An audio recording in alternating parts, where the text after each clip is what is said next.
to anyone that has a functioning brain.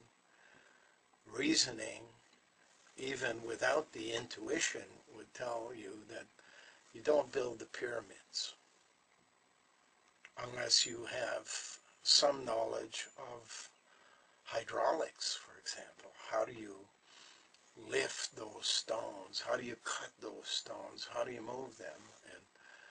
And going all the way back to the activities in Tibet, for example, and underground cities in Turkey and the rest of the Middle East suggests that there had to be someone with a little more knowledge than what we have seen develop since a time in the 1500s, for example, the Renaissance, which itself is a word meaning rebirth, that suggests that there were things happening before that have been basically put aside. And we were bumped back during a period called the Dark Ages, away from the knowledge we used to have. And now there's a rebirth that occurs in the 13th to 15th, 1600s.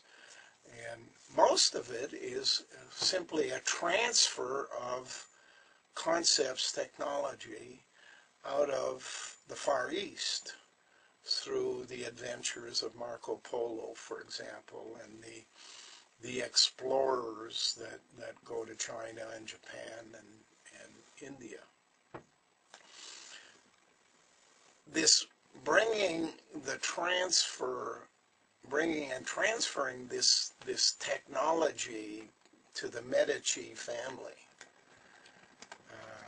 is important in the stage that was known as the Enlightenment in Florence and Italy, the making of Italy. But that comes way, way down the line, away from where we're discussing Neanderthalers back 59, 60,000 years BC. And it's hard, I guess, to sometimes put your head around the fact that these two groups of people, humans and Neanderthalers, lived side by side, although separately, for a long period of time, until they got into a fight. And basically, in a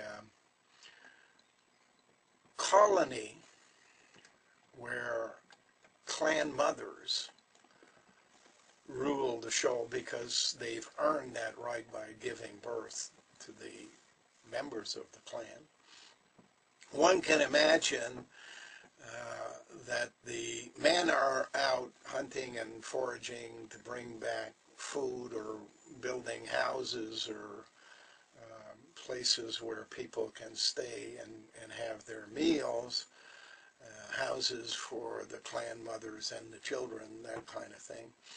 But at night, around the campfire, they sit, clan mothers sit there at the center as politicians, as judges of activity, and they open the floor to the clan and say, well, how did things go on today? And people describe their day, and occasionally there are complaints about the activity of a certain individual.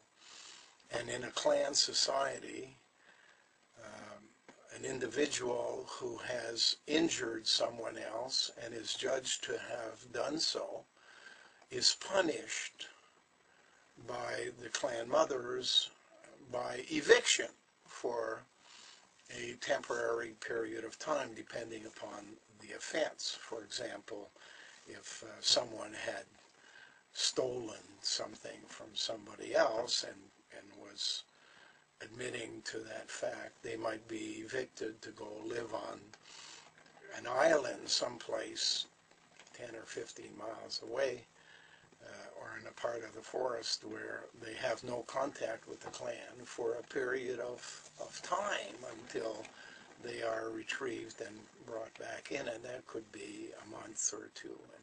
And one can understand how devastating that is for a person who is whose only contact with human beings is through the clan, and then being sent to live alone with animals can be very, very disconcerting to that person. But eventually they would be retrieved and reintegrated into the clan. And yet if on a second occasion they had repeated that kind of activity, the penalty might be extended into a period of time which would be equivalent to years. And that would be a terrible experience for a person to live alone and not be retrieved for years. And of course, there always has to be a limit, so strike three comes about if for a third time this activity is repeated. The person would be evicted for life, and should the person choose to return to the clan before the end of their lives, they would in fact be ending their lives, because the fourth final penalty, the last resort, would be death. So these clan mothers, receiving information from the individuals in the clan, began to get complaints from the clan about the treatment being given to children by the Neanderthals.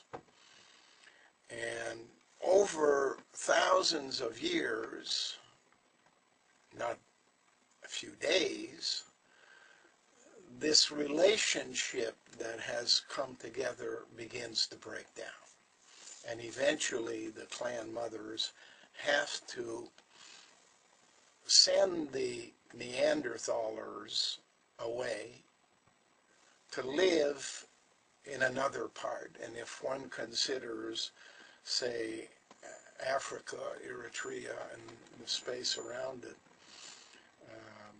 which have different names these days, being plains and flatland, and the mountains being in Somalia, south of them, still, of course, north of the equator, but south of the Sudan, Eritrea area, Kenya today, that area. If the Neanderthalers are sent to live in the mountains,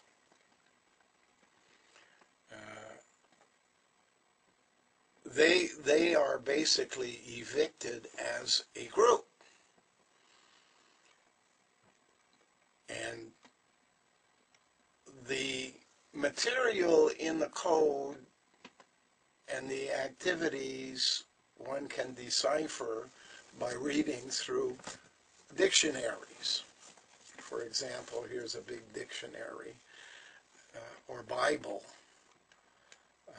because these are basically code books.